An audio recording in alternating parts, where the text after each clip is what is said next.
Oh my gosh, it's gonna be hot. It's how hot is it right now? It says it's 92 outside. Jesus, so it's 106 in here probably. 83 degrees. We're gonna die.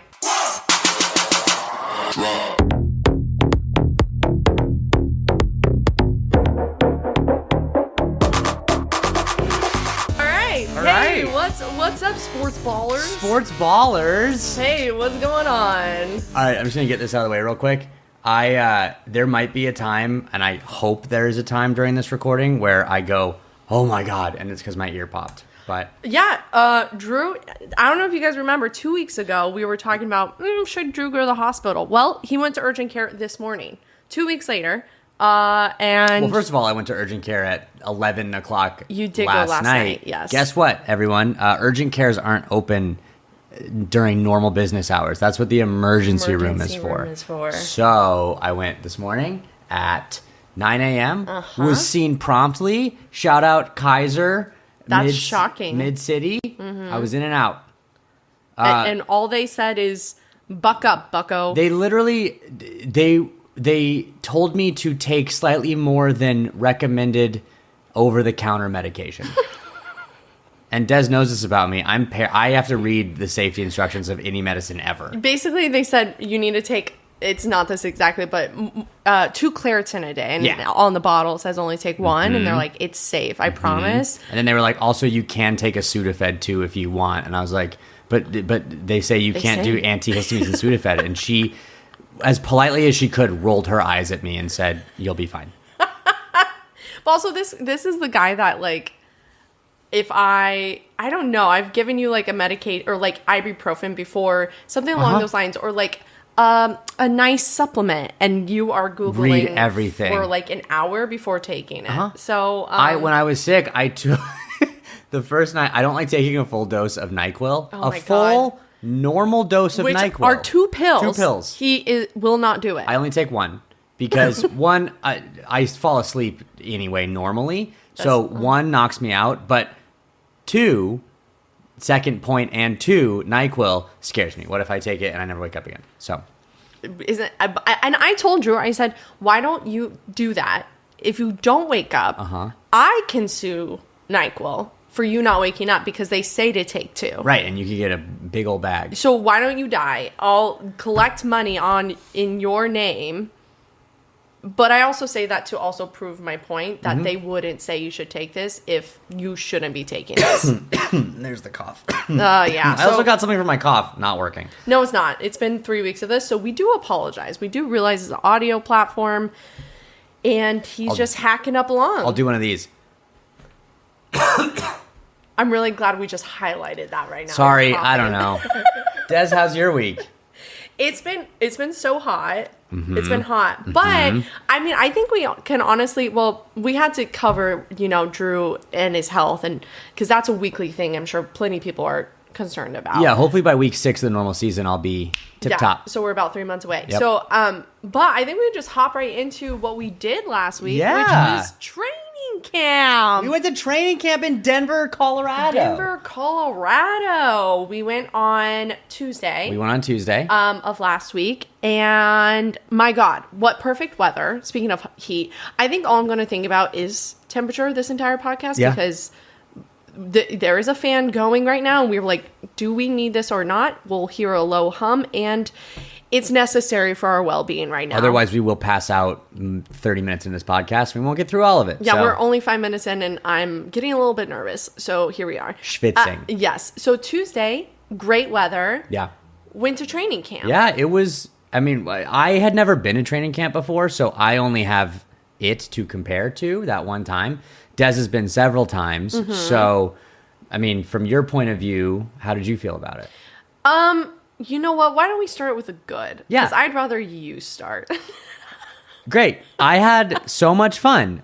We went to see my second favorite team, which is slowly creeping in. The percentage of how much of it is my second favorite team is increasing as this podcast happens, because I've been talking about the Broncos and used we before. So yeah, and also chose them to go to the Super Bowl. I did pick them to go to the Super Bowl. So. But anyway, it was really, really cool. We got to go with my dad. Shout out Mike, which I'll bring something else up later. But it was Evan. We can't forget about Evan. And Evan Schmalz and his beautiful, lovely wife Alex hosted us. Oh, hosted us. Yes. No. But they got to. Thank you to everyone. No one get mad at me. But no, it was really cool to see the players. The one thing that this is not a bold observation.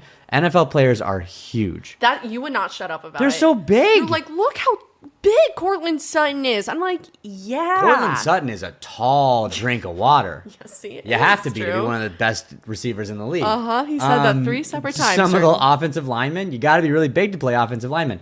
And look, it's a joke, but also genuinely, you do not appreciate the size and athleticism of these players until you see it up close and in person. Yeah. I mean, it's just crazy. And this was your first training camp. Was this the closest you've ever been to football players, like professional football players? A buddy of my dad used to play for the Buffs long time ago. Okay. And so he didn't play when I was alive, but he got to go to games. We got to go to the sidelines of Buffs games, which is college. So even a step below the NFL. And even that, seeing them, again, I was 12 or 8, so I was even smaller than I am now. Oh, I was going to say the same size. Same size, great. Yeah. Good, zing. But so that was, I got to see warm-ups and stuff that way, but this was one of the closest times I've been to pro football. Okay, so then that makes a little bit more sense, because I think that that feeling has worn off on me. Sure. Over a couple years. I'm like, yeah, they could deck me with their pinky. They're giant, they're so athletic. Yeah. You just take it for granted. But so yeah, I mean, it was really, really cool. What I really appreciated, and you can get more into this, but what I thought was really cool is we were watching the offense do 7-on-7 and even just passing drills. We would see Bo just run the offense,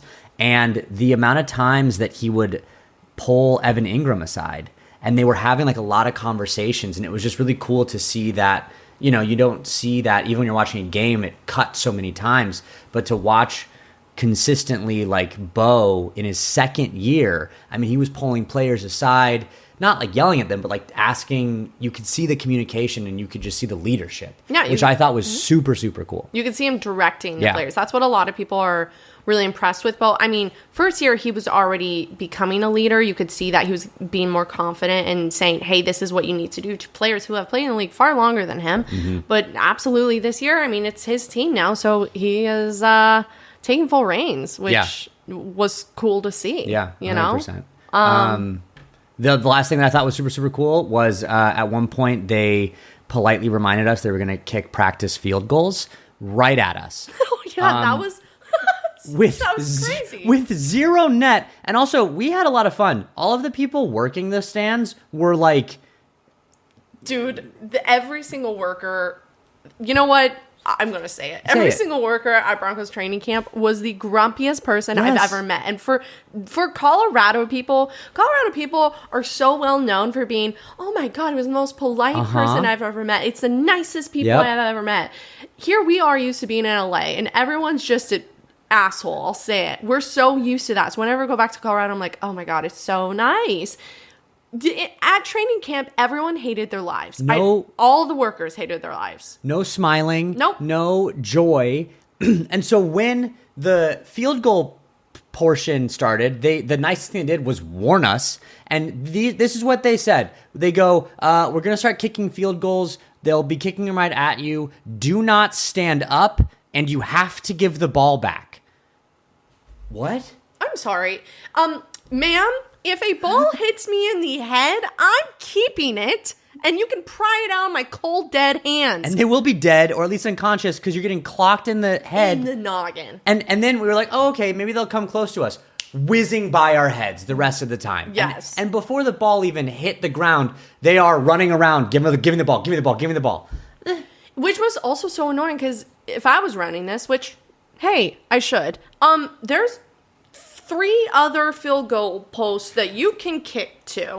What we were laughing at was the one opposite of us. I don't know if you noticed that, was the parking lot. And if you really looked, it was the players' parking lot. And so there's all the like Lambos and G-Wagons, so they're not going to kick it. They're like, you know what? Let's kick at pedestrians instead of our $100,000 car. So they certainly weren't going to kick it to that side of the field. Nope. So let's kick it at us. So that was my fun observation. Last baby observation, and if you watch the Broncos for Dummies reel, you'll see this. They had Miles, of giant inflatable Miles, throwing the football like a moron. You were so offended by the way it made no sense. But also, you know what doesn't make sense is a horse throwing a ball.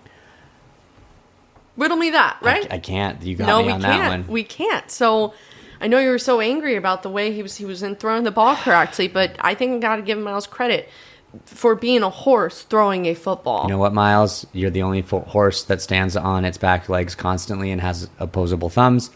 My apologies. To throw a football. Yes. Probably very, very well. Almost as good as Bo Nix. Yes. Almost. So that was my observation. Des, what did you think of training camp? Listen, we flew out for training camp.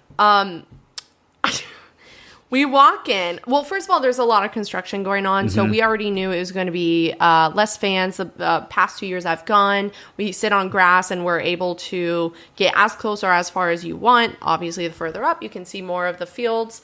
We sat on bleachers. It was just a far different experience than I was used to.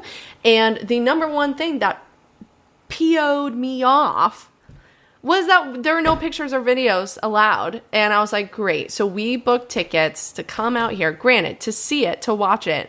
But I can't tell people at all about this, essentially, besides the podcast, which is what you guys are listening to right now. And this is highly confidential stuff, right? But yeah, I was like, okay, cool. Literally can't record any of this. The very nice people we were referring to earlier that were working the game or the practice, there were at least signs every 2 seconds where you walked saying no photography, do not take photos, do not take videos. And if those weren't enough, the wardens walking around were like eagle eye watching. The second this sweet family in front of us was like, oh, let's take a selfie. Put your phone down. Like they were on it. Yeah, you weren't even actually supposed to have your phone out whatsoever. No. So I was taking notes down low where no one could see it. So it was intense, but you know what? People are going to be like, well, they don't want our plays and our practice to be recorded because we're working on things. Which, mind you, this is Sean Payton's third year. He hasn't done it the other two, so now all of a sudden the rules have changed. We knew with Sean Payton that media has limited access. He runs a pretty tight ship compared to Nathaniel Hackett just the year prior. It's fine. At the end of the day, what I'm doing is so minuscule. It was literally just like I was just being peeved for no, there was a reason, but I was just being peeved. Because then I was thinking about it more and I was like, okay, you know what? We haven't been seeing a lot of footage besides what actual journalists, not I, have been reporting at training camp. And one thing I was thinking about is, did you see the video of Caleb Williams? Like he was doing a drill and he missed all holes and then he like stormed off and had a tantrum. He literally had what appeared to be a little tantrum. Yes. That's just one example of many that we've seen in training camp, not of Caleb Williams, but across the league of, oh, wow, Aaron Rodgers got picked off by his first throw ever as a Steelers. He's going to fail. So we don't have to see any of that because now we don't have a narrative of, oh, God, Pat Bryant isn't going to be good. Or we don't have any of that because there's no footage being leaked or you can't see anything. Because after all, it's so weird right now this time of season because people are looking, all we have to look at is practice and preseason. And there's 2 narratives with practice and 2 narratives with preseason. That practice, for instance, when Caleb Williams missed all of his drill and he was upset, people were like, Caleb Williams is washed. Or you see the best drills you've ever seen in your life at practice and it's going to be the best team ever. And same with preseason. You lose, it's just preseason. You win, it's just preseason. There's so much up in the air right now. So all that being said, Sean Payton, I get why you had that rule. I'm just annoyed at you. You can contact me later and apologize. It's fine. In writing, please. Yes, please. There is one thing that Sean Payton did, and maybe it wasn't Sean Payton, it was the Denver Broncos, but they did bring Des a little eye candy Oh my point. You guys, the Savannah Bananas were at training camp. And it's so funny. I've never watched a single Savannah Bananas game. They had just performed at Coors Field. We missed it. Against the firefighters. There was a firefighter team or something that Savannah played against at Coors Field. Yes. But it's so interesting because you see these, like, a group of 5 men. And baseball players, they just have a very specific look. And I was like, they look like they're on the field, something's going on. And immediately before anyone else saw, I was like, that's the Savannah Bananas. Yeah, she clocked it. I did. I know my hot men. And I was going to say, we talked about this when I was bringing up Quinn Ewers a couple weeks ago. And I was like, I know Dez's type. I don't think I put this connection together. It's just Savannah Bananas. Just look them up. Like that is Dez's type. Like they walked by and I was like, oh, we're doing a dating game for Dez. And we curated. But I couldn't take a picture or video or hold up my phone number on my phone and be like, call me, Savannah Bananas. So Savannah Bananas, if you're watching and you want to do a little dating show with Dez, she will be more than happy to oblige. I will. You guys don't have enough women throwing yourselves at you anyways. And the very last thing I thought was interesting is Doja Cat. There were a couple of songs that on the speaker, Doja Cat. And I was like, you know what? Actually, now I'm saying out loud, who is choosing the music at practice? Because they would play music for a little bit, then stop it, then play music and then stop it. Whose playlist is it? So I don't know. I do know the Dolphins do a specific thing called the orange jersey. And it's, I don't know if you have a good practice or it rotates, but the Dolphins social media will post this all the time about who gets the orange jersey. And what that means is whoever has the orange jersey gets to pick the playlist for that day's practice. Oh, yeah. And so I'm sure every team has something similar to that. But I don't know. So someone, and you know what? I wouldn't be surprised if Sean Payton has a couple secrets. And one of them is he loves Doja Cat. He loves Doja Cat. Sean Payton, I see you. You know what? I'm just going to be bold and say it. I'm reporting it here first. Sean Payton's secret obsession is Doja Cat. Because we have nothing to back it up nor deny it. So yeah. I tried to do journalism. You wouldn't let me, Sean. So I'm calling you Sean. Your favorite artist is Doja Cat. You want a rebuttal? Come on. Get over here, share your side of the story, buddy. Get on Sportsball now. Or be like, you're right, I do love Doja Cat. Come at me. Him saying that. Oh, right. Yeah. Like, he doesn't have to defend liking Doja Cat. Everyone likes Doja Cat. So, I don't think I would say Doja Cat as many times in a minute as I just did. So that was cool. That was just about training camp. And my last note, which I think will segue pretty well into sort of Broncos v. Cardinals, the game this past week. Devon Vele was so impressive. Every single time he was in there running drills, I would take a second. I'd be like, wait, who was that? Every single time, it was Vele. Yep. So he did not play on, what day is it? He did not play on Saturday. Mm-hmm. But none of our ones played. We are now transitioning. This is what is called a transition, and where I should have just transitioned instead of saying transition. Now I think it's 5 times. I should just start talking about it. Yeah, go ahead. Okay, cool.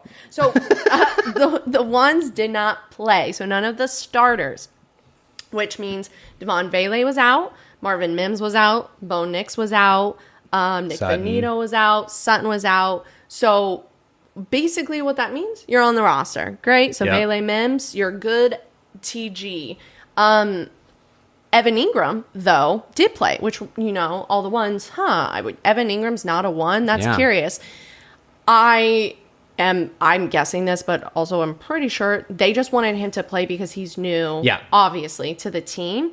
And, dude, his first run, a solid run, his first catch of his Denver Broncos career went 58 yards. I said it watching preseason or watching the practice. I was like, this guy looks locked in. Also, in my brain, he's been in the league for 30 years. I know he hasn't, but that's how quick careers go. So when you're like, oh, I've been hearing this guy's name for a while, I'm like, he's going to be walking on with a walker. He looks sharp, quick, athletic, and I'm like, this guy's gonna ball out this year. You know what's so funny about you saying he's been in the league forever? So Evan Engram, he knows our quarterbacks coach, Davis Webb. Yeah. Because they both played at the Giants together. That's crazy. Isn't that wild? So Evan Engram, he's been in the league. I'm trying to look that up. I think it's 7 years. Okay, 7 years. So 7 years he's been in it since 2017. Yeah. Yeah.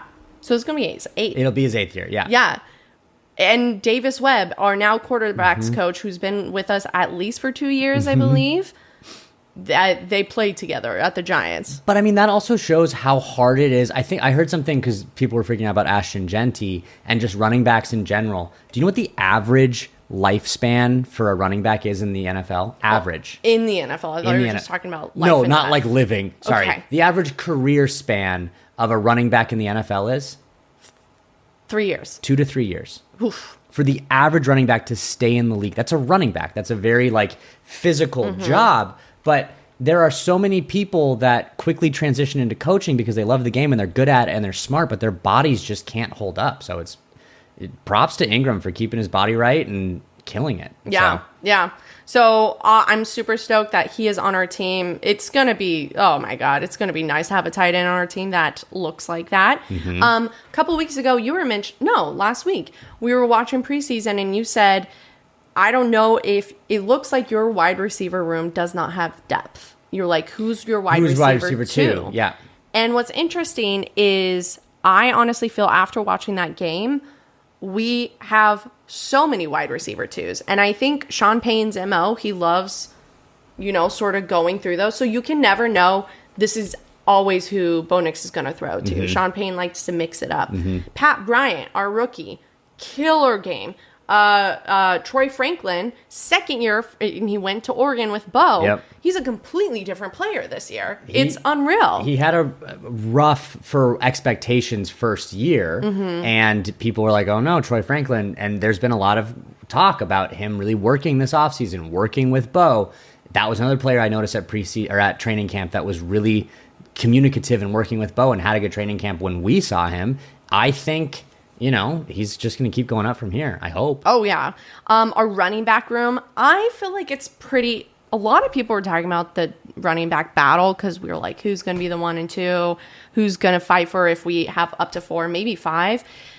But here's J.K. Dobbins definitely won. R.J. Harvey has a slot. I mean, he was insane. He had his first NFL touchdown, which is awesome. Jaleel McLaughlin and Tyler Badé both got quite a few runs. So I think...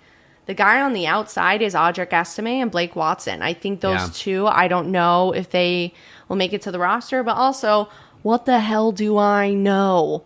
Truly nothing. So we'll see. But it was interesting to see those two players, McLaughlin and Badé, get quite a few runs.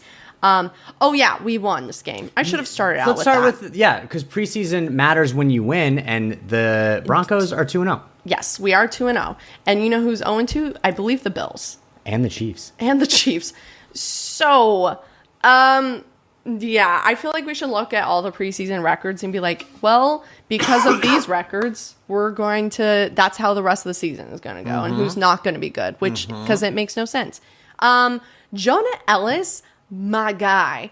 I did say last week that I thought Bills have Super Bowl potential because Josh Allen got married. There's a study, right? Jonah Eliss got married this offseason. This guy comes in. He was having a great season last year. Amazing game. It feels like every time I looked up on the screen, the Arizona Cardinals quarterback was running around because Jonah Eliss, there he comes. Watch out, Jonah Eliss. And just as a refresher, do you remember we did a little segment on the Ellis family last year? I do remember that, okay. Yeah. As a refresher, he is the son of Luther Ellis, who played for the Broncos, actually. He also has 4 brothers, okay? 3 of them they all play in the NFL right now, okay? Wait, I can do math. 3 of them all play in the NFL right now. Okay. Jonah's with the Broncos, but that's not a brother. So, Caden Ellis plays with the Falcons. Christian Ellis plays for the Patriots.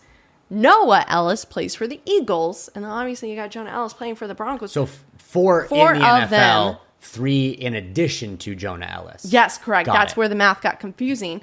But what in the world? I mean, the Kelsey brothers were already an anomaly going against each other in the Super Bowl. Whenever you find 2 brothers, you're like, Peyton and Eli. Oh my God. TJ and JJ. Yes. TJ, JJ, I love it. The Ellis family is insane. There are 4 of them in the NFL. I don't think that's spoken about enough. No. So I need to know. Also, there's 12 of them.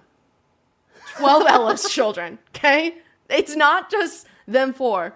There are 7 others. That's crazy. 8 others. Des is good at math. Guys, it's so hot. I am losing brain cells right now. But there's 12 of them. I think it's so fascinating. So, Elliss, keep an eye out for him this year. And all 87 of the other Ellis's. Yes. Honestly, throw a rock. You can find an Elliss on a team. I was going to say that. And I said it before you. So, good job, Des. Thank you. You're welcome. A couple other things I thought was interesting. Jarrett Stidham, our backup QB, was in almost the entire time until Sam Ehlinger came in. I wanted to call him Ellinger, and then I had watched you really struggle through that name. I want to call him Ellinger, but it's Ehlinger, and I don't like it. Jarrett Stidham, mind you, last year, it was a quarterback battle. Jarrett Stidham, Zach Wilson, Bo Nix, who's going to do it? It was actually, I believe, announced before the 3rd preseason game. So right around this time last year, Bo Nix was going to be it. Jarrett Stidham came out pretty soon after that saying, I should be a starting quarterback. And everyone's like, oh, he's salty, he's salty. Jarrett Stidham, if Jarrett Stidham was putting up right now what he's putting up last year, guys, it's so hot. Oh, my God. Shit. For those of you not watching, Des just had a minor stroke. Her eyes glossed over and she forgot where she was. I just feel sweat dripping down my sides. Jarrett might have won the starting quarterback, and then Bo Nix might have had a year to develop under him. Like, Jarrett Stidham's preseason, I looked this up. His rating, hold please. Holding. Okay, his quarterback rating for this preseason is 143. Sorry, passer rating. His passer rating, 143. The highest you can get in the NFL is 158.3. He is doing insane shit out there on the field. Yeah. It's quite impressive. And also, I believe Drew's dad told us that a lot of people have been contacting him to come over to their team. Contacting the Broncos, asking about a trade or something to get Stidham for their team. But as a backup. And Jarrett said, unless it's starting, I'm staying with the Broncos. And to go back to him being what we maybe perceived as being salty, like that is, he knows he's a backup. He knows in his eyes he can be as best as he can, but he wants to stay with this team, probably continue to give Bo more like knowledge and like vet leadership. And just I heard that and I got a little goosies. Well, I also think it's because him and Bo Nix and their wives are all like best friends. BFFs. They always hang out together. Also, Zach Wilson and his wife all hung out. Them three, the 3 best friends. But then that had to be split. I know. Don't get me started on Zach Wilson. Jesus. So Jarrett Stidham, oh my God, what a guy. It's just like 1 year too late, bud. hates rubbing in, but you are killing it. Thank God you're a backup. Crawshaw. I learned this. Our punter from Australia, one of his first jobs, he worked at McDonald's. And do you know what they call McDonald's in Australia? Macca's. How do you know that? I've been to Australia. I'm a world traveler. Oh my God. Yeah. I thought I was going to Sorry, did I blow ruin your that mind. for There's you? there was no button. I'm just impressed you knew that. What do they call McDonald's in Australia? Macca's. Whoa, that's what a weird thing to call it. Yeah. But Australians have weird things. They call everything something just a little different. I love it. I love my Australians. Do you know what else they do in Australia at Macca's? Eat food. You can put beets on your burger. Like beets are a different thing in Australia, and they put they call it beetroot on their burgers. And in Australia specifically, cheese, no cheese, add onions, extra pickles. You can put beets on your burger. Is that what Vegemite is made out of? Vegemite? Nope. Vegemite is a completely different thing. I feel like it all I think tastes you would the same. like Vegemite. No, I think I've had it. I have a lot of Australian friends, which is, You I do don't have a know lot of how, Australian friends. And we but have, I think, according to our statistics, a couple Australian listeners. I think it's because my friends are listening. So that shout out down under. Out. Yes. Never doing that accent again. No, I'm please sorry. don't. Okay. Okay, and very final thing to wrap up my little Broncos section. Yes. There was, first of all, we sort of discussed this when we were watching the game, and I was like, NFL preseason broadcasting is awful. Like, there are times when you're just watching the field and nothing's happening, or there's times the camera actually cuts to the announcers, and the announcers, this happened during the Broncos broadcast, they were like, okay, so our next section is what? Okay, so we're talking about this? Got it, okay. 10 seconds later, they start talking about it. And it's like, you never know what goes on behind the scenes for producing. It just is so much better when you're not in preseason.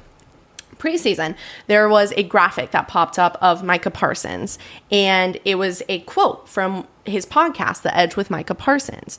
And they put up this quote, and it says, "My dream destination, Denver. I would love to play for the Broncos. They already got the best defense in the league, and they have a real chance at a Super Bowl." Micah said that. What? I know. Except he didn't. Oh, no. All right? Actually, it is low-key T, because while bringing up Micah Parsons, we got under some heat because last week we're just always going to be wrong in this podcast. Yeah, let me just say it loud and say it proud. We don't know a single goddamn thing about anything. We put microphones in front of our faces and are broadcasting ourselves out into the world. No one's stopping us. So it's only going to get worse from here. Buckle the hell up. And you know what? Not even the Broncos producers are better than us, because just so happens this pops up. And then you find out he hasn't done a podcast since January. Where did they find this quote? Okay, it was on Twitter. It came out 2 days before our game, right? And then it was flagged. It was either it came out 2 days before or 2 days before the game. It was flagged for being, hey, this information is false information. Okay? They sat on this for 2 days prior, leading up to the game, and still chose to put it on the screen, a fake quote. Whereas if you just Googled, just took 5 seconds to look a little bit harder, you would have been like, oh, someone made up this quote. No, they chose to broadcast it. So we all are idiots. We all are idiots. No one is better than the other. Well, but sorry, real quick about graphics. Did you hear what happened to Michael Penix Jr.? No. So he was having a post-practice press conference, and it was either whatever news channel put the graphic of his name underneath. Michael Penis Jr. No, it did not. Michael Penis Jr. They made his name Penis for like a while. You didn't know that?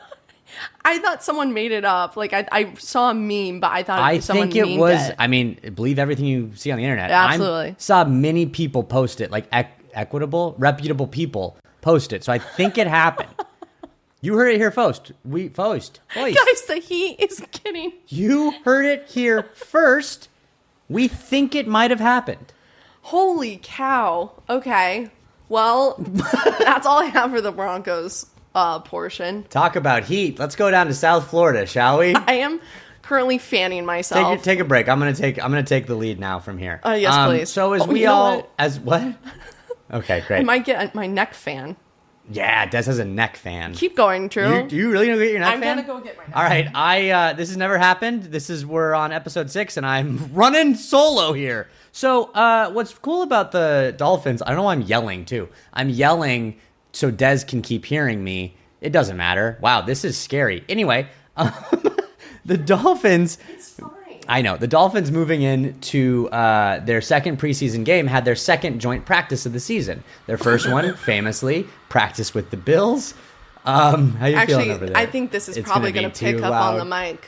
But you look really cool. Let's ask. Can you guys hear this? Cool. We'll find out in 4 days. I think that's it. Yes. Yeah. I can't wear this. I'm glad you got up to do that. So after the Dolphins, it's getting louder. After the Dolphins' first joint practice, Mike McDaniel turned into a UFC fighter and tried to break everything up. So moving into the next joint practice against the Lions, we thought it would get better. You know what? We're going to improve. Everything's going to go well. After day 1 of the Dolphins' joint practice with the Lions, Nick Baumgardner, a reporter or someone who does something for the Lions, tweeted this: "Lions just out everything to the Dolphins for 2 hours out here. As lopsided a joint NFL practice as I've ever seen." Out everything.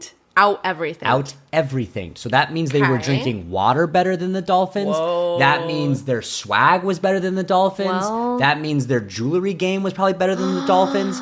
That means hair, cars, out everything to the Dolphins. As lopsided a joint practice as he's ever seen. Okay. So what happened? Day 2, the Dolphins dominated practice, and everyone was blowing up Nick Baumgardner's tweets, and they were like, "Oh, what about day 2? What about day 2?" And then Nick was like, "Sorry guys, I wasn't there. Just read everything. Dolphins win day 2." So Pretty cool. Okay. As far as I know, there were no fights breaking out because if there's anyone who's scarier than Mike Vrabel, it's Dan Campbell. Yeah. So...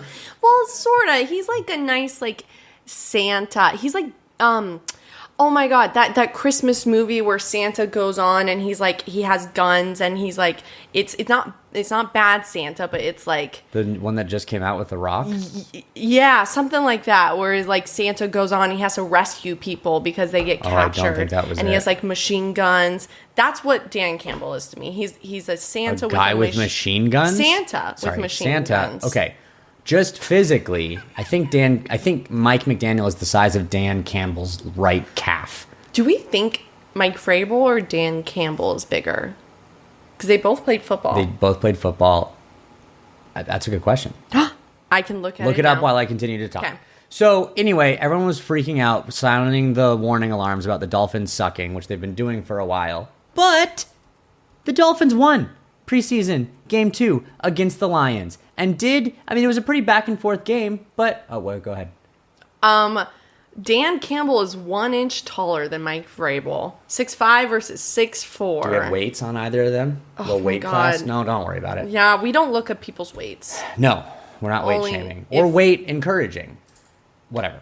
So, the Dolphins won the preseason game, and I'm gonna throw out some more bones that I have to pick. Last week, I had a bone to pick with, like, the Bears wire because they had winners and losers of the joint practice, and all of the winners were Bears and all the losers were Dolphins, including Mike McDaniel for breaking up a fight. Well, Fin Fanatic, a Dolphins online reporting thing, had winners and losers of the preseason game. They selected all Dolphins for winners and losers because we have self-awareness. So take that, Bears wire. You don't let things go, that's really for sure. Don't, Finn's Fanatic. No. Who were the winners and losers, Des? Yeah. I'm so glad you asked. Okay. So the winners were both of our backup QBs, even though I'm not really vibing with Zach Wilson. He had a wide open, deep shot to a receiver. Would have been a would-be touchdown. The receiver was miles separated from his defender. He underthrew the defender by like 10 yards. Just ducked it out there. So, even though Zach Wilson was 15 for 23 for 151 yards and a touchdown in the first half, great stats. Now, I've got a couple friends who are Texas fans and people warning me about Quinn Ewers and saying he'll break my heart. First game of the preseason, first game of the preseason, broke my heart. Second game of the preseason, he went for 11 for 16, 116 yards, and 2 touchdowns. 2 tutties. Maybe he's not so ew. He's not so ew. Although he did have a couple throws where he also threw to like the grass. And I'm like, what are you doing? You're not supposed to do that as a quarterback. You're not supposed to do that as a quarterback. Mm-hmm. So whatever.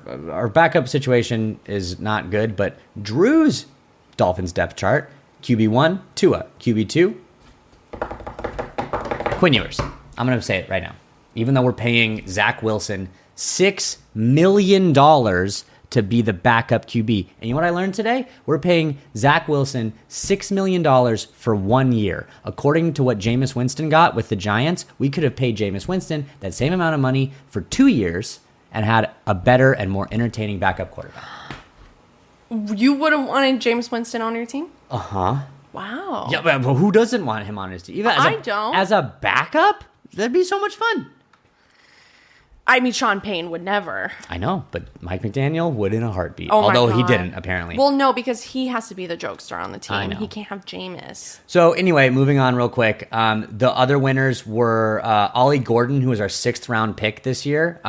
He's making a really strong case to be running back 2 behind Devon Achane. He ran 10 carries for 50 yards. And Jalen Wright, who is currently probably our RB2, 4 carries for 3 yards and a fumble. So it's hard to... Not as good as the other one. Ollie Gordon, just a physical, badass runner. The other winner was our day 3 picks and undrafted free agents, but they played really, really well. The losers, as I already mentioned, was Jalen Wright, Eric Uzakama, who's a running back who's fighting for a roster spot, and then our entire secondary didn't play that well, and that's been a worrisome thing anyway. Well, they're all injured. Our secondary didn't play well because they're all in hospital beds right now. Yeah, so, did all your backups play or did any of your ones play? I don't think any of our ones played. So we don't have any ones. They're all... that's what I'm saying. Yeah. All of your ones played for your secondary. Probably. I think some of them need to get reps, but we're also trying to rest people. Our secondary is not going to look good. We have some good edge rushers, so I think our plan is just send 11 to the quarterback and just hope we get him before he can throw a ball, because that's my game plan. One last thing I want to touch on is Tyreek Hill keeps opening his mouth and making me not excited for the Dolphins. So a couple weeks ago, I said that he said something about how he's just, you know what, he's going to put football first. Something he's never done in his career. In his entire life. So guess what he said about a week ago? This is his quote. "I'm going to be completely honest. I didn't understand the offense for the first 3 years of me being here. But this year, I feel like Coach has explained it a lot." Moving into his 4th year. The coach he's talking about is Bobby Slowick, who was the Houston Texans offensive coordinator. He's now our pass game coordinator. So apparently Slowick is helping him out. And Hill added, "We're taking notes in meeting rooms, which is great. Something I've never done in my career. I'm taking notes in meeting rooms. Even if I know it, I'm taking notes." So he definitely helped us all, man. He's been great. And what I think Tyreek is trying to do is be like, "I'm working hard, guys." Great. Why the hell weren't you? You've never taken notes? Oh my God. And there was all this stuff about it. Tua's underthrowing Tyreek. Tua's missing Tyreek. And we're all like, "Tua, what are you doing?" It's probably because Tyreek was running the wrong route because he didn't know what he was doing. So I'm glad 4 years in, he finally knows what the offense is. He's sort of like that guy in school that's like, "Oh my God. Yeah, I guess like I studied for the test and I got an A. Is that how it works?" And right. Sort of like, "Oh, this is how it's supposed to work." Oh, if I try? Like, that's the thing. He is one of the most phenomenal athletes in the world, and he's not even trying, apparently. But that's the thing. I don't know. I know a lot of like artists that are so talented, but the thing is they can't get out of their own way. Like there's those people that are so talented at what they do. They're savants, but a lot of them fail because they can't get out of their own way. Yeah, so I don't know. I hope this all means that we're about to see the greatest Tyreek Hill we've ever seen in our entire lives. But also every time I Google Tyreek Hill just to get information, one of the first things that pops up is some team that's going to trade for Tyreek. Which at this point, I don't know.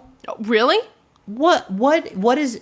I mean, look, he had his worst year in 8 years last year with the Dolphins. Some of that was because Tua didn't play a lot, but the headache of him being on the team, there's off the field stuff that always leaves me conflicted. I don't know. And the other thing that I do want to say, there's a lot of whispers saying that Jalen Waddle is making a really strong case to actually be wide receiver 1 this year. He's had a phenomenal offseason. He's in better shape than he already was, which he was in great shape. He really has worked with Tua, and he's been making some phenomenal plays in training camp. So I don't think he's played either preseason game. But if we've got Waddle and we've got these other good running backs, I don't know, man. He's going to go for 250 and 3 touchdowns game 1 and be never let this guy go ever. No matter what he does. No matter what he does. Guys, heat check. It is 86. I'm getting dizzy. Do us a favor and just text. If some of us knows us, text us in an hour and make sure it does. You know where the urgent care is? Because I can take you right there. Please. I know exactly where it is. I went to urgent care this morning. I might need to go after this. I am not doing well. So that's pretty much all I got for the Dolphins. I am... That's my overall take on the Dolphins is per usual. Per usual. So we can head right into the old league catch up. Please, for the love of God, let's get into the league catch up. Let's go into the league catch up. Who wants to go first? You want to do a little rock paper scissors? No. Okay. I'll just go. Yeah, take the wheel, Des. I'm gonna go wash my hands. True. This is not good. I am sweating in places I did not know possible. Mm-hmm. I can't form. You thought it was hard for me to talk normally? Think about me trying to talk when I'm fighting for my life. My heart rate's getting faster. This entire podcast is just going to be about heat stroke. You know what they say? We compared ourselves to players. We're like, you just got to get out there and play the next game because sometimes you make mistakes, like talk and confuse Micah Parsons with CeeDee Lamb. You just got to play through it. Is what I'm saying. I've been playing through it for 2 weeks with my cough and my sickness and my near death and overdosing on medication. Okay. You got to play through it right now. You haven't overdosed because you're afraid to take more than one. Anyways, okay, so we're going to talk about one news story. Trey Hendrickson. Yes. He is with the Bengals right now. He is... There's rumors that he's going to be traded, which is sort of crazy because he was the NFL sack leader last year with 17.5. Myles Garrett on the Browns, who just signed a giant contract, number 2 with 14, and then our own Nick Bonito with 13.5. So all eyes are on Trey Hendrickson. I thought this was interesting to bring up because the Bengals, their offense... I mean, we always say defense wins championships. The amount of points the Bengals were putting up last year and their record did not reflect how good of games they were playing because their defense couldn't handle it. No. And here we are having their number one guy on the defense seeking a trade because they don't want to guarantee him or extend him. I'm just very curious what the Bengals are trying to do here. Yeah, it's super interesting. And, I mean, I know as a fan... Anytime I hear any player being traded, I immediately am like, come to our team. Let's just pretend for a second. The Dolphins. I was going to say, just think about him going to the Broncos. You got to stop saying our and we. No. I'm saying no. I wasn't comparing. I was saying usually I go, someone might be traded to my team, our team, my team. I forgot what I said. The heat's getting to me now too. Dude. I'm getting blurry. Ooh, we're doing this for you, okay? We are doing this for you. 87 Sacrificing. Now. You keep looking. You gotta stop looking at it. Okay. Anyways. Just players being traded, I'm like, they might come to my team. I wonder if that antenna went up to you. No, we do not need him. We have Nick Bonito. What I'm saying is you don't need him, but could you imagine having another killer play? Like, you can't have too many amazing pass rushers. We're talking about pass rushers. I think we have that on lock. If we're talking about, like, a tight end, sure, maybe my antenna would go up. But we're defense, Gucci gang. All right. But Dolphins. Yeah, sure. Okay. I think that'd be awesome if they do, but I don't have any faith in them doing anything right. So, and I also don't know if you'd want to come to... Please, Trey Hendrickson, this is my invitation to come to the Dolphins. It's hotter here than it is in Miami, so you'll be nice and cool, and you get to hang out with Tyreek, who can teach you how to take notes in meeting rooms. So... Ooh, that's tea. And if you get a little sad, Mike McDaniel will crack a little joke, make you laugh. Trey, how about that? You want to come to the Dolphins? We'll pay you a couple more dollars and maybe the Bengals. You want to come to the Dolphins, buddy? Okay, make it happen. So that's one thing I thought was interesting. So we're going to see how that develops. Yeah. One thing that I thought was interesting, I brought this up a couple weeks ago, and I said that there are kind of rumors that the whole reason Jerry Jones is stringing out this contract negotiation with Micah Parsons. Micah. Why do I keep doing that? I don't know. The heat. Probably. Micah Parsons. Someone count how many times we say we talk about the heat. Is this heat stroke symptoms? Oh my god. Am I slurring speech? Before we started recording, Des and I were like, let's just try not talk about it. We talked about it 96 times. I can't think about anything else right now. I think I have sweat stains. Continue. Micah Parsons is that Jerry Jones likes to make sure that his team is in. You can't look at me like that. Make sure that his team is in, like, the lexicon, in the now it's happening to me. In the like, people are talking about the goddamn Cowboys. So Jerry Jones had a quote today because they had a big reveal because they're doing a documentary on Netflix about the Cowboys. What? Oh yeah, they're doing a documentary about, like, America's team or something. I don't know. They haven't been America's team in 20 years. I know. Why do we keep trying to make fetch happen? Like, no one cares about the Cowboys. Jerry Jones is trying to make fetch happen. No one cares about the Cowboys. Why don't you win something and then we'll care? I agree. I'm getting angry now. I know you are. Is this part of the 7 stages of heat stroke? Yeah, is that one of them? Anger? Yeah. Maybe. Okay, keep going. you're going to get pissed off about this. He had a big party for his thing where he rolled out the blue carpet. That's so on brand. I know. But he had a quote that said, "The Cowboys are a soap opera 365 days a year. When it gets slow, I stir it up. There is controversy. That controversy is good stuff in terms of keeping and having people's attentions." He said that in front of microphones. This man should be a producer for Love Island, not owning a football team. Hey, Jerry Jones, another way to get people to talk about your team is if you start winning games. If you start winning. I am angry. I am furious. And I've never cared about the Cowboys in my life. I apologize to our listeners' ears. And I do now. I know, I'm really just yelling into the mic. Jerry Jones, you make me, man, I'm not a fan. And I cannot imagine how Cowboys fans feel. I don't know any Cowboys fans that are like, God, I love Jerry Jones. Not a single one. No. Oh my God. You know what? We need to find a way to get him out. Oh God. I've seen Des a lot just in my life, and I've never seen her look like that. Like, she's ready. She's going to start, you're going to get him out of the league. We're gonna hire someone. Oh my God. Just like he did with the refs.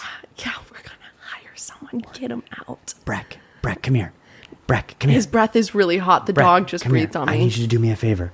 I'm gonna show you a picture of Jerry Jones, and I'm gonna send you to Dallas, and you're gonna take him out. And you're gonna take him out. Breck. I need Jerry Jones out of this goddamn league. Or wait, devil's advocate, stay in the league and keep running your team into the ground. One less team to worry about.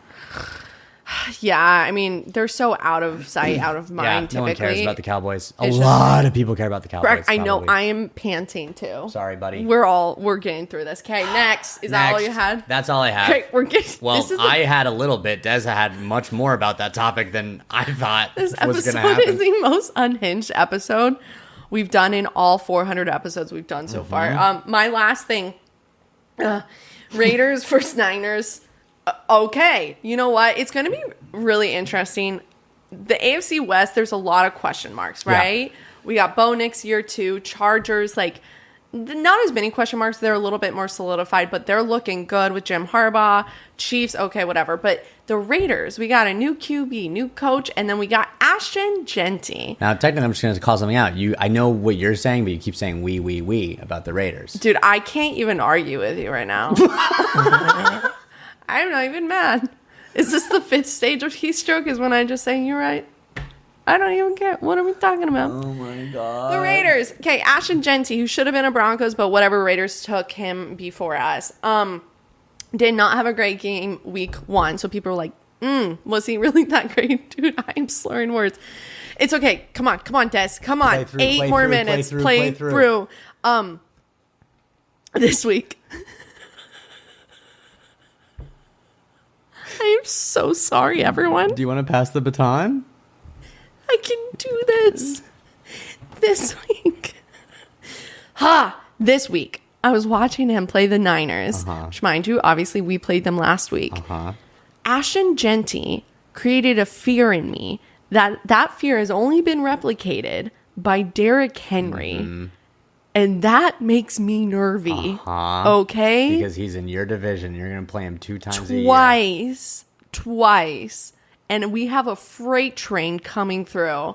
That's one thing that I thought was sort of tea after watching that game. And we'll see, Raiders, man. I don't know. I mean, look, I was watching the game with you, and we both saw that run. He had a 13-yard run, and it should have been a 100-yard run because half of it was running through a 49ers defender. I mean, through him. I feel really bad, but Diamador Lenore, everyone calls him Didi. Didi. His search went way up this year, or the last couple days, not because he played well, because he got flattened by Jeanty. So I you know what? I'm going to pull for Didi this year. He's going to have a great season because he got humbled and sat down and took a little nap. And then Jeanty said, "Get out of my laboratory." You know? I know, but you got to say the name too. Well, I already did twice before. Oh. And I couldn't finish it. Because I know, because you kept talking. Oh, that too. So that's great. That's all I have. Okay, round us up. Get us out of here, Drew. Oh, get us out of here. Your last league catch-up. My last league catch-up. I think it's just super interesting. We were kind of going back and forth if we wanted to talk about Shedeur, but this happened mere hours ago. The Cleveland Browns were breaking news, 109th here. The Cleveland Browns have announced that Joe Flacco will be their starting quarterback. Daddy Flacco. 40 years old. I don't know why you call him that. Because he's so handsome. You think Joe Flacco is handsome? We have had this very discussion so many times. Yes, I do. That's the most confident you've been in this entire hour, was talking about how handsome Joe Flacco is. If we want to have a whole podcast about how confident I am about players' attractiveness, sign me up. And I'll be right there with you defending it, but I can't. The Flacco thing, he's not an ogre, but there's something about him. All right, well. But I mean, it's impressive. He's 40 and he's still playing. He's still playing. And so I thought that was, I keep on talking about Shedeur, keep on talking about the Browns, but they keep on creating news. Well, yeah, because last week they had 5 quarterbacks. Mm-hmm. 4 of them were injured, or 3? 3 or 4. Sanders, Gabriel, Flacco's out because he's number 1. Yep, and then Watson is technically still on the Watson, team. Yeah. And then also they brought over Snoop. How'd Snoop do, actually? I don't remember watching. Game? Yeah. Snoop, I have it. I don't have it. That's fine. He was fine. I think he was fine because he's fine. I am scarred from Snoop Huntley last year. Also, I think I said he went back to the Browns. I don't think he ever played for the Browns. I think he played for the Ravens a couple years ago. Oh. So, okay. We don't know anything. That's but fine. I think he did fine. Dillion Gabriel, though, raised a couple of little caterpillars on top of their eyebrows. He was interviewed during the game after he was done and said something about, like, you know, there are entertainers and then there are athletes. And I'm just here to be an athlete and I don't worry about the entertainers. People thought that he was talking about Shedeur Sanders. After the game, he attempted to clarify his remarks by saying, no, I've said this all through college. You all, the media, are the entertainers. We're the athletes. I would never talk bad about my teammates. But we all think... You think? Not just me. Many people think that he was throwing subtle shade at Shedeur. Dude, but listen, I gotta be honest with Dillion. Like, he got drafted 3rd round. Uh-huh. You know the Browns story. Watson is essentially out. You get drafted, you're like, hell yeah, dude. I'm going to a team, and this is my chance to become a franchise quarterback. 2 rounds later, another rookie quarterback gets drafted, and it's the person everyone's talking about. Mm-hmm. In fact, who's the 1st round draft pick? Cam Ward? Yeah. Have we heard about him at all? No one's talking about Cam Ward. I mean, he had a really good... No. He had not as good of a second preseason game. He had a pretty good first preseason. But, I mean, he's...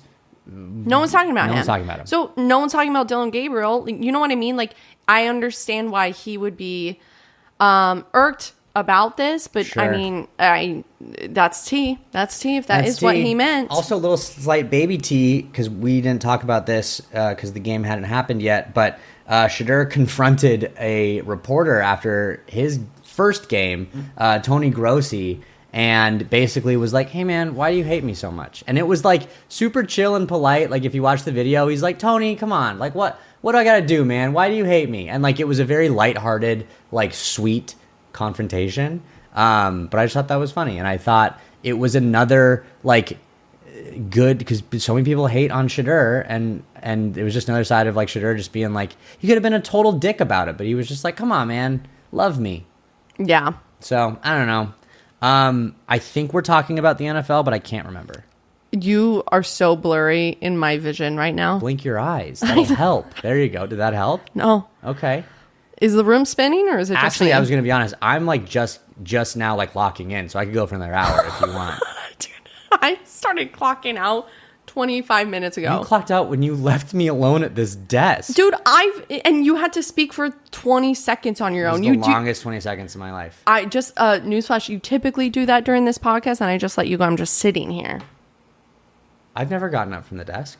No, I'm just saying like in general? You talk for 20 seconds at a time with me sitting here. I talk for hours. I know you can. But when it happens in front of my face, I get scared. It's okay. You're going to be fine. Okay. Please don't do that again. The little baby voice? Yeah, don't like that. I know, I'm sorry. As I did it, I was like, oof. Brutal, right? Yeah, I didn't like it. You're going to have to listen back to it. I don't want to. I don't either. I truly don't have anything else about the NFL. I don't think you have anything else in the tank. I think I'm going to die. All right. I think I'm going to die. I think you should. Let's go for a walk after that. Absolutely not. I am sitting in front of air cranking the AC and sitting in front and guzzling water. I mean, the good news is football season's about to start and we get to watch football and the temperature is going to go down. Well, honestly, in September, that's one of the hottest months in LA. The first game of the Broncos last year, we watched a game at a bar and it was like basically an outdoor bar. There was no AC. It was, what, it was like 103? Yeah. It was brutal. I made a shirt that said Broncos iron-on letters on the back. They started peeling off. Mm-hmm. That's how hot it was. So if I was wearing that right now, they'd be peeling off. It is 88 in this room. Stop looking at the thermostat. Well, I need help, and I need medical help. All right, I think we're just going to have to end it. I have nothing else to say. Can we please stop recording? Nothing else to say. There I go. All right. Sports Ballers, it's been a pleasure.